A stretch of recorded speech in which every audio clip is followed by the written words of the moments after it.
नमस्कार, मैं रचना शर्मा। चढ़ती कला टाइम टीवी देख रहे सभी दर्शकों का स्वागत करती हूं। आप देख रहे हैं हरियाणा के समाचार। समाचारों की शुरुआत से पहले एक नजर आज की मुख्य सुर्खियों पर।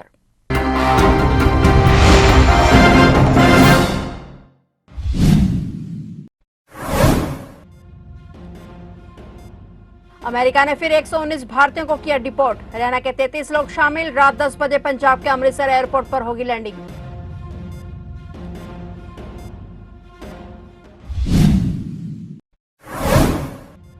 सीएम नायब सैनी बोले, विदेश सहयोग विभाग के गठन से डंकी की खैर नहीं। प्रदेश में विदेश सहयोग विभाग का किया गठन। एबीवीपी के 56वें प्रांतीय अधिवेशन का शुभारंभ करने पहुंचे थे सीएम।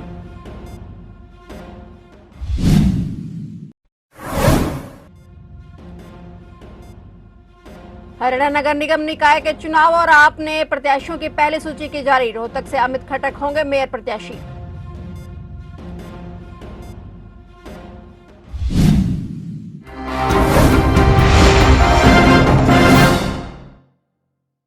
अवैध रूप से अमेरिका गए भारतीयों का दूसरा बैच आज 15 फरवरी की रात 10 बजे पंजाब के अमृतसर एयरपोर्ट पर पहुंचेगा। जहाज में 119 भारतीय होंगे। इसमें पंजाब के 67 और हरियाणा के 33 लोग शामिल हैं। इससे पहले 5 फरवरी को अमेरिकी एयरफोर्स का जहाज 104 भारतीयों को अमृतसर लेकर पहुंचा था। तब डिपोर्ट किए गए लोगों के हाथों में हथकड़ी और पैरों में बेड़ियां डाली गई थी। अमेरिका के राष्ट्रपति डोनाल्ड ट्रंप ने 20 जनवरी को राष्ट्रपति पद की शपथ ली और इसी के साथ एग्जीक्यूटिव ऑर्डर पर साइन करके उन्होंने अवैध प्रवासियों की एंट्री बैन करने का ऐलान किया और इसी तरह वो अब अवैध रूप से अमेरिका में रह रहे लोगों को डिपोर्ट कर रहे हैं। ट्रंप ने चुनाव कैंपेन में भी अवैध प्रवासियों को देश से निकालने का वादा किया था। अमेरिका के राष्ट्रपति ट्रंप का मानना है कि दूसरे देशों के लोग अमेरिका में अवैध तरीके से घुसकर अपराध करते हैं। नौकरियों के बड़े हिस्से पर अप्रवासियों का कब्जा है। इससे अमेरिकी लोगों को नौकरी नहीं मिलती है।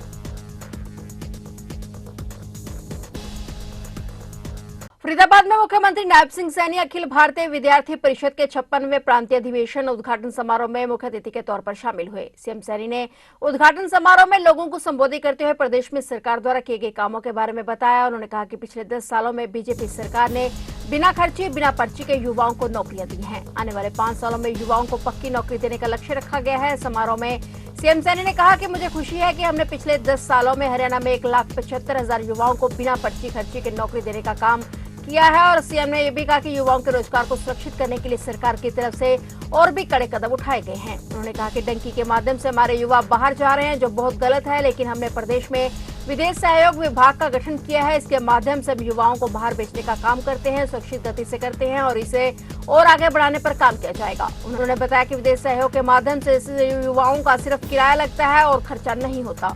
मुझे खुशी है हमने पिछले 10 सालों में हरियाणा प्रदेश के अंदर 1,75,000 युवाओं को बिना पर्ची खर्ची के नौकरी देने का काम हमारी सरकार ने किया है। मुझे ये भी खुशी है कि हमने अपने हरियाणा प्रदेश के अंदर जो HKRN पे लगे हुए थे या जो कोई युवा हमारा जो पार्ट 1 में लगा हुआ था, पार्ट 2 में लगा हुआ था, ऐसे 1,20,000 युवाओं को भी सुरक्षित करने का काम ये हमारी सरकार ने किया है।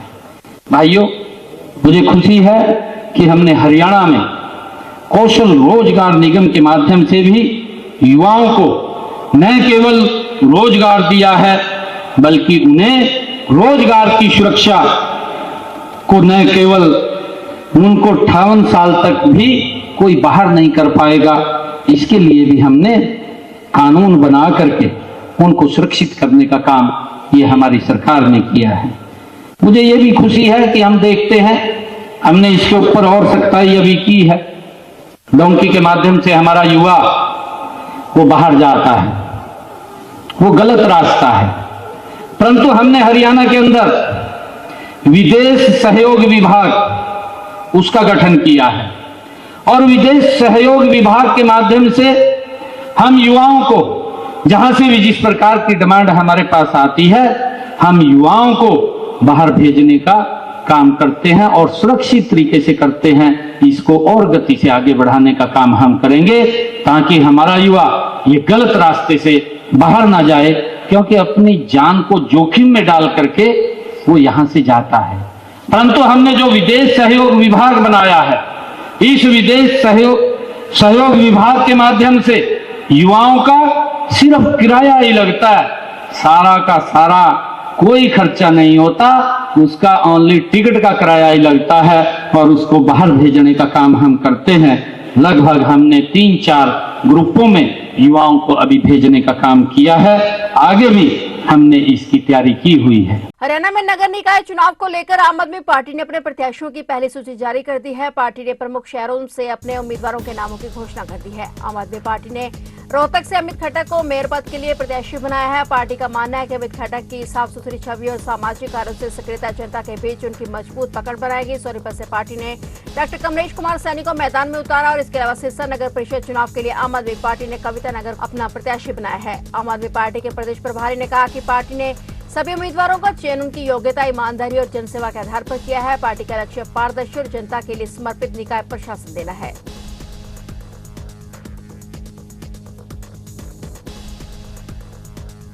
हरियाणा निकाय चुनाव के लिए नामांकन का दौर जारी है। इस बीच कांग्रेस ने प्रदेश प्रभारी को बदल दिया है। कांग्रेस ने हरियाणा कांग्रेस प्रभारी के तौर पर बीके हरिप्रसाद को नियुक्त किया है। बीके हरिप्रसाद ने दीपक बाबरिया की जगह ली है। हरियाणा विधानसभा चुनाव में कांग्रेस को मिली हार के बाद चर्चा तेज थी कि हरियाणा कांग्रेस प्रभारी के पद से दीपक बाबरिया को हटाया जा सकता है। उस वक्त कांग्रेस हाईकमान ने कोई फैसला नहीं किया था, लेकिन अब हरियाणा निकाय चुनाव के दौरान कांग्रेस ने हरियाणा कांग्रेस प्रभारी को बदल दिया है। 70 वर्षीय बीके हरिप्रसाद की गिनती कांग्रेस के कद्दावर नेताओं में होती है जो बेंगलुरु के रहने वाले हैं। फिलहाल बीके हरिप्रसाद अखिल भारतीय कांग्रेस का महासचिव है। बता दें कि कांग्रेस ने महाराष्ट्र, हरियाणा और अब दिल्ली चुनावों में निराशाजनक प्रदर्शन के बाद राष्ट्रीय संगठन में बड़ा बदलाव किया है। ये नियुक्तियां कांग्रेस अध्यक्ष मल्लिकार्जुन खड़गे के निर्देशानुसार की गई हैं।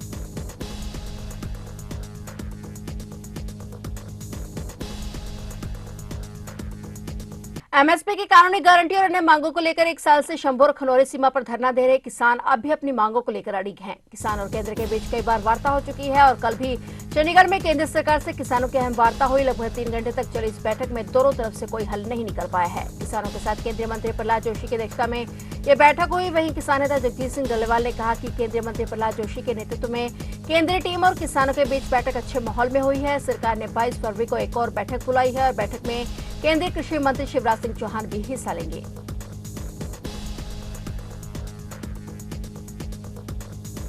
हरियाणा के फरीदाबाद में इंटरनेशनल सूरजकुंड हस्तशिल्प मेला 2025 मेहमानों के लिए आकर्षण का केंद्र बना हुआ है। ये मेला 7 फरवरी से शुरू होकर 23 फरवरी तक रहेगा। इस बार सूरजकुंड मेला बेहद खास है। इसमें हस्तकला का शानदार प्रदर्शन दिख रहा है। देश और विदेश से तमाम कलाकार अपनी हस्तशिल्प कला को लेकर मेले में पहुंचे हुए हैं। मेले में विदेशियों का स्टॉल लोगों का ध्यान अपनी ओर आकर्षित कर रहा है। साथ ही मेले में विदेशी कलाकारों का जलवा देखने को मिल रहा है। यहाँ अलग अलग देशों के कलाकार अपने देश में तैयार किए गए प्रोडक्ट को लेकर इस मेले में पहुंचे हुए हैं, जिसे खरीदने के लिए लोगों की काफी भीड़ उमड़ रही है। फरीदाबाद के सूरजकुंड हस्तशिल्प मेले में हरियाणा की पारंपरिक संस्कृति और पुरानी जीवन शैली की झलक भी देखने को मिलती है। मेले में प्रदर्शित किए गए विभिन्न स्टॉलों पर पुरानी तकनीकों और परंपराओं को बड़ी ही खूबसूरती से दर्शाया गया है।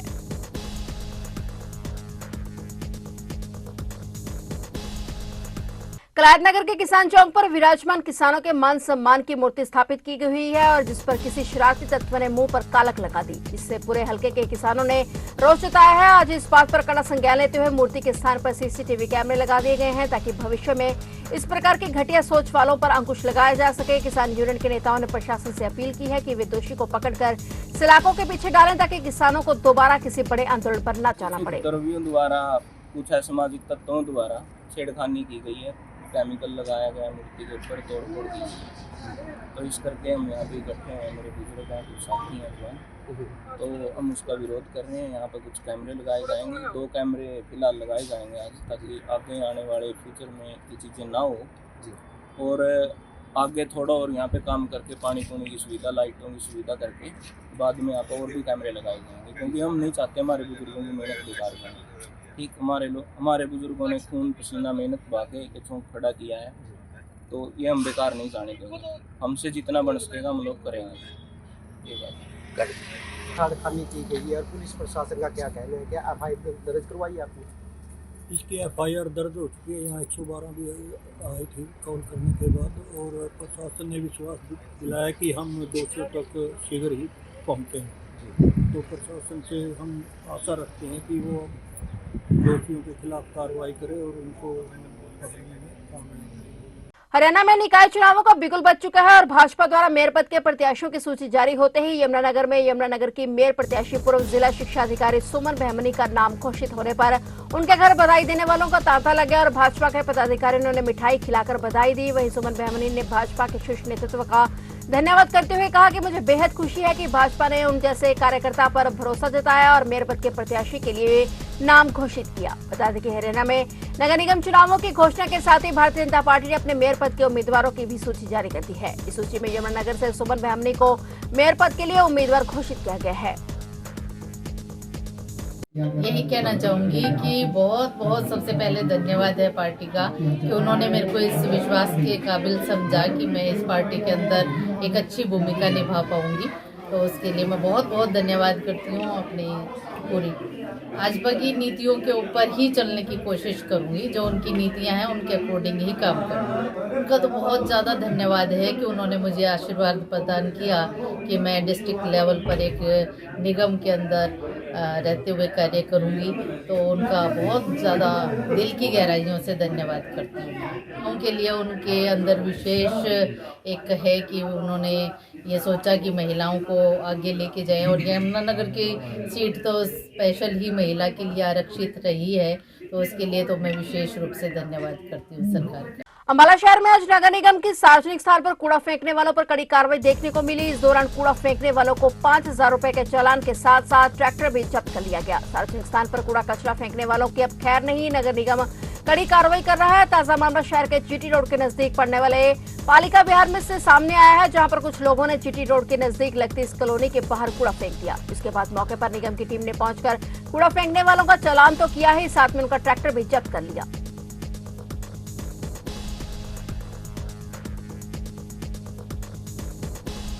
कालका के वार्ड नंबर 30 में पिछले 10 दिनों से पानी की समस्या चल रही है, जिससे वार्ड वासियों को बहुत परेशानियों का सामना करना पड़ रहा है। इस समस्या के कारण वार्ड वासियों को अपने दैनिक जीवन में बहुत मुश्किलों का सामना करना पड़ रहा है। वार्ड नंबर 30 के पार्षद प्रतिनिधि चरणप्रीत सिंह ने बताया कि उन्होंने इस समस्या के बारे में जन स्वास्थ्य विभाग के जेई और एक्सीएन से भी बात की है। उन्होंने कहा कि जल्द से जल्द इस समस्या का हल किया जाएगा। वही समस्या के समाधान के लिए स्थानीय निवासियों ने स्थानीय प्रशासन से भी मांग की है कि वे जल्द से जल्द पानी की आपूर्ति को सामान्य करें। मेरा नाम पूनम है। पानी की प्रॉब्लम कितने सालों से चलती आ रही है, पिछले कुछ टाइम से, पिछले 2 सालों से तो इतनी ज्यादा हो गई है कि हमारे नल में बिल्कुल भी पानी नहीं आता।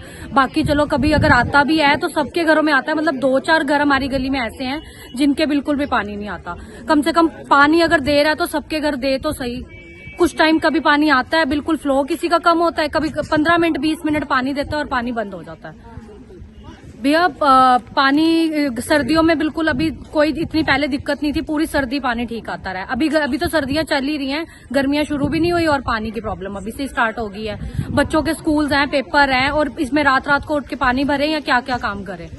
शिवलोत्री प्रबंधक कमेटी के सदस्य और सेवादार चंद्रमोहन ने जानकारी देते हुए बताया कि शिवलोत्री मंदिर पिजौर में हर वर्ष की तरह इस वर्ष भी शिवरात्रि पर्व की विशेष तैयारियां की गई है। शिवरात्रि का पर्व धूमधाम से मनाया जाएगा और इस दिन भगवान शिव की पूजा अर्चना की जाती है और भक्तों को उनके दर्शन का अवसर प्राप्त होता है। शिवलोत्री मंदिर पिंजौर में शिवरात्रि के पर्व पर 50 से 60 हजार श्रद्धालु अपनी मन की इच्छा लेकर आते हैं। उनकी सारी इच्छाएं पूरी होती हैं।